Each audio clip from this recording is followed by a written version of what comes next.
Good morning, Americans. This is Kelly Bell, and today I'm going to talk to you about mental health during the COVID-19 pandemic. And I'm just going to start out with a funny reminder to wash your hands. As you can see here, T-Rex with his tiny little arms can't wash his hands, so the virus is going to get him. But it's a good reminder to wash your hands frequently using soap and water to prevent you from getting sick should you be exposed to the virus, and also to prevent spreading the virus. If you don't have soap and water, then use hand sanitizer. But when you get home from traveling outside of your home, should you have to do so, make sure that you are washing your hands with soap and water.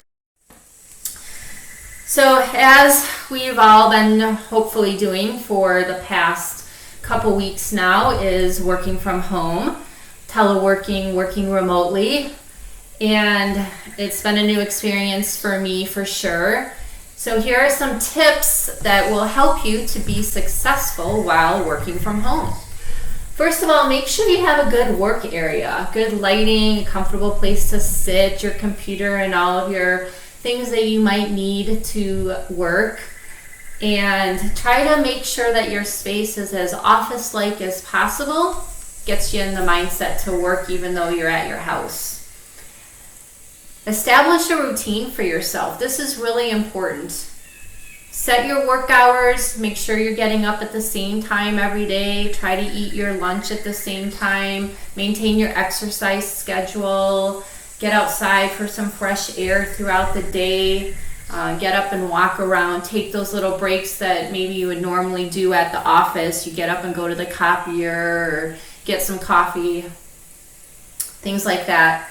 And try to set boundaries for yourself as well. Get dressed in the morning. Don't go to work in your pajamas, even though you might just be going into the dining room or downstairs to the basement. Make sure that you're practicing self-care. This is extremely important during this time for our mental, emotional, and our physical health. We need to make sure that we're staying healthy, eating right, getting enough sleep, and maintaining our exercise program. It's really important we stay physically fit during this time.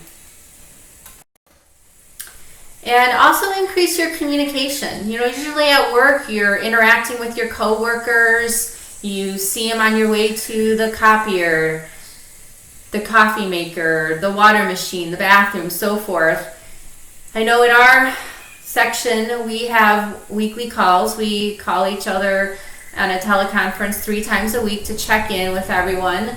And we don't really put out big updates, but we see how everyone's doing, any issues. We also have a text message group that we send out jokes to each other throughout the day, and that keeps us in touch with each other. And if you have children at home, really try to cherish your children. I know that it can be frustrating when you're working or on a conference call with your supervisor and your 4-year-old decides that she also wants to brief with you. It can be quite frustrating, but this is a stressful time for them as well, with schools and daycares closed. The little ones might not really understand what's going on, and they miss their friends and their teachers. So really try to take some deep breaths, take a step back from life, cherish this time that you have at home with them while still maintaining your productivity for work. And try to help others in your community. This is a good tip for everyone, even if you're not just working at home. There's a lot of organizations out there that might appreciate some extra food drops or deliveries. Groups in the community that might not be able to get out to go shopping or pick up prescriptions potentially could use your assistance. And also make sure that you take breaks during the day. Take your lunch break, get outside for a quick walk, get up and stretch, step back from the computer a couple times a day for a few minutes. And remember to, eat and exercise. One way for all of us that are social distancing to stay healthy, especially mentally healthy, is to stay connected. Stay connected to your friends and your family. Use the telephone more, email, text messaging, Facebook, Skype. Those are all great ways to stay connected with our friends and family. Also, make sure that you sign up for emergency alerts on your phone from the local health departments as they send out information. There's a 24-hour disaster distress helpline that you can call if you're in need of some emotional support. And also use the internet, radio, and television to keep up with what's happening locally and nationally in terms of the COVID-19 pandemic. Again, keep in touch with your social support groups. I know my girlfriends and I from high school get together about once a week and FaceTime with each other. There's also Skype and other digital platforms that you can use. If the weather is nice outside, go out, take a walk. A lot of playgrounds are closed, but the open area parks and trails in many areas are still open. And try to stay busy. Start reading books, finish those house projects you've been delaying for a while. But do try to minimize the amount of time you spend watching and listening to the media coverage, as that can be overwhelming and even somewhat depressing at times. So try to stay up to date, but do limit how much news you're watching. And draw on those skills that we've learned through various training and from our experience, from our work, to get us through this difficult time. This could also include some deep breathing, meditation, and positive self-talk. And of course, maintain that healthy lifestyle. Stay hydrated, eat nutritious meals, and exercise and get enough sleep. And avoid turning to tobacco, alcohol, and of course, drugs. If you need to access information that can help you cope, there's some good websites and resources that we'll talk about later in the presentation. And make sure you're getting your facts from reputable sources. There's a lot of fake news out there, especially on Facebook and other social media platforms.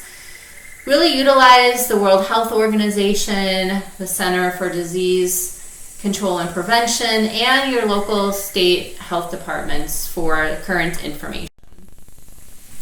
If you live with children, remember this is a stressful time for them as well, as we talked about earlier.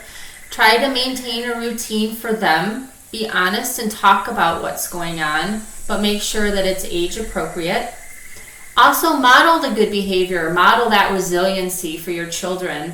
They'll watch you cope with this stressful situation, and they'll learn to cope in a healthy way as well. And find positive ways for them to express their fears and sadness during this time. Really try to keep them engaged in creative and active activities, and maintain a safe and supportive environment for them as much as possible. If you're caring for an older adult, this can be a very scary time for them. The older population is very vulnerable to this virus. So it's important to provide practical and emotional support for them. Also try to keep them engaged with their social groups. They might need help with technology, as they're not as familiar sometimes with Skype and FaceTime and so forth, so they might need assistance with that. And keep an eye on the older folks in your community that might live alone. Go and check on them, maybe have conversations with them through a window to keep them engaged with the community.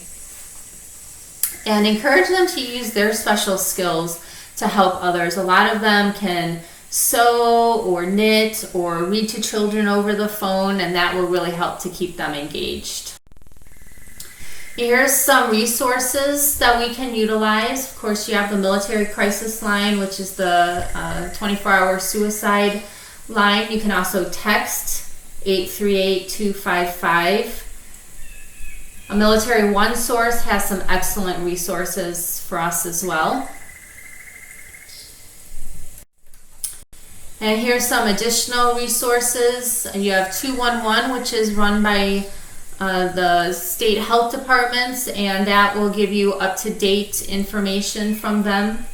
The Substance Abuse and Mental Health Services Administration has some great resources on their website, some of which are in this presentation. Here's some mobile apps you can look at downloading on your phone, some relaxation and other resources for you. Some additional websites that might be helpful.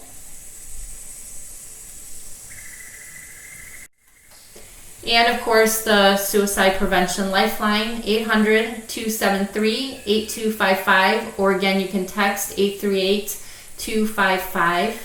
The Army Emergency Relief Organization has also opened up their resources to more soldiers, including reservists that might be struggling financially during this time. So if you have a financial need, you can certainly reach out to the Army Emergency Relief Organization and see what options are available to you. And there's also Fort Family, which has resources. The most important thing here is to keep a positive attitude. This situation is temporary.